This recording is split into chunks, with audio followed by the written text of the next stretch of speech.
which led to the most fun crash that I think I've ever had on the eFoil. What's up, foiling fam? We got a challenge today, going to see how many speed levels I can get up to before I crash. I'm gonna start on a speed setting 9, work my way up until I inevitably wipe out on every try.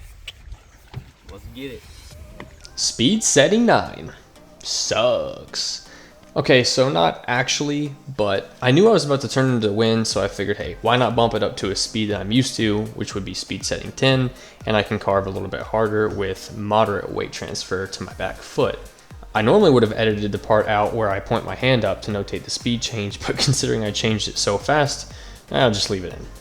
Water conditions were about as good as they get, with that heavy ripple from the wind making it super easy to see how high the board was off the water, and of course, more lift for carving. Also, you gotta love that with a foil, you can cut right through decent sized boat wakes and barely feel anything. Speed setting 11 I was already kind of familiar with, just carves a little bit harder than speed setting 10 and a little bit less weight transfer back, but not much of a challenge here. Speed setting 12 on the other hand definitely was more of a challenge. You can see by a few of my prop breaches here that it didn't just come too easy, but the reward here was carving with a lot less effort. I really felt like I could lay into the board and I didn't have to risk falling over like on the really slow speeds where you're kind of fighting to get lift.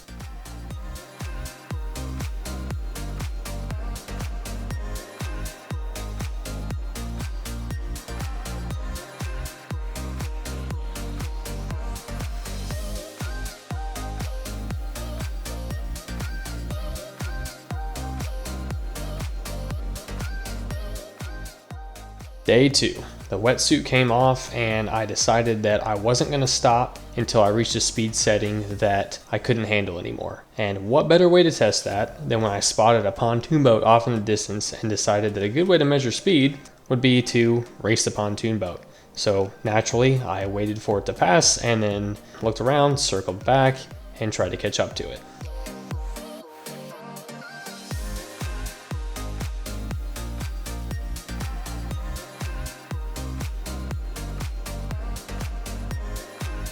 So crossing the wakes that the boat makes, especially bass boats and pontoon boats, is like super easy.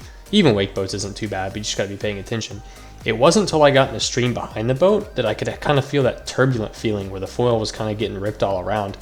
Pretty cool though, actually. Kind of a feeling I haven't felt before and kind of gave me something to try to get better at. But I knew if I was gonna pass this boat, I was gonna have to get out of its turbulent backwash and over to the side of it.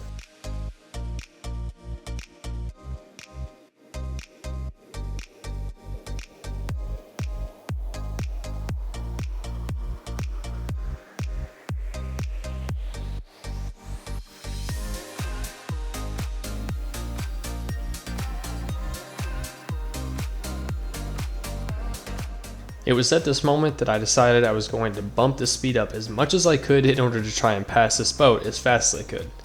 Unfortunately, it was also at this moment I knew I had messed up, because with the speed level at 14 out of 15, I was unable to fight the lift of the board, which led to the most fun crash that I think I've ever had on the eFoil. Like, watch how much air I get right here and how the board literally disappears for a few seconds. With these pontoons out here, I could definitely keep up with these guys. Probably just ride up to them, hop out with the foil, and pirate their ship might be the next video. But you have to stay tuned to find out. So make sure to hit that subscribe button, comment down below if there's any other content you want to see, and I'll catch you guys on the next one.